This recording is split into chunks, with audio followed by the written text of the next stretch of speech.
আমাদের খুলনা জেলার দাকোপ থানার আমির উনি ওনার বাস থেকে যখন গেটে নামছিলেন পিছনে একটা বাস এসে ধাক্কা দিয়েছিল। তিনি স্পটেই শাহাদাত বরণ করেন এবং আরও দুইজন তার সাথে গেটে তারা আহত হয়, তাদেরকে চিকিৎসা দেওয়া হচ্ছে।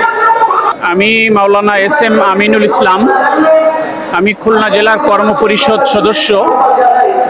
খুলনা জেলা থেকে এখানে উপস্থিত হয়েছে প্রায় 10,000-এর মতো ডেলিগেট। বিভিন্ন থানা থেকে একটা নির্দিষ্ট পরিমাণ ডেলিগেট নির্ধারণ করে দেওয়া হয়েছিল। যা নির্ধারণ করা হয়েছে তার চেয়ে বেশি সংখ্যক ডেলিগেট আগ্রহের সঙ্গে এখানে উপস্থিত হয়েছে। গত রাতে একটা দুঃখজনক ঘটনা ঘটেছিল। তো এখানে আমাদের নির্ধারিত ডেলিগেট প্রায় 10,000 সকলে আসছে এবং খুবই আগ্রহ বোধ করছে।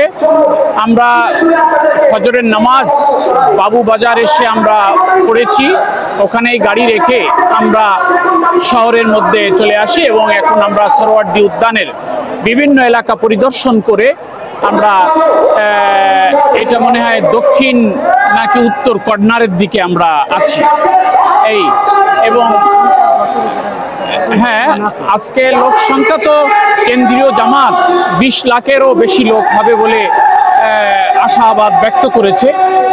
তো এখন কি করে, এখনো তো মিটিং শুরু হয়নি, মূল মিটিং এখন তো জি 2টায় মূল মিটিং তো 2টায় শুরু হবে।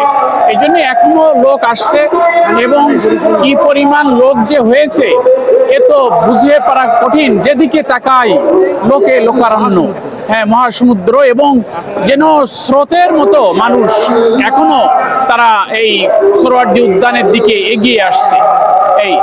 এই জন্যে আজকের বিডিএস নিউজের ভাইদেরকে আমরা আমাদের পক্ষ থেকে মোবারকবাদ জানাচ্ছি, যেহেতু আমাদেরকে ওনারা সাক্ষাৎকার গ্রহণ করেছেন, একটু সময় দিয়েছেন, সুযোগ করে দিয়েছেন কথা বলার জন্যে।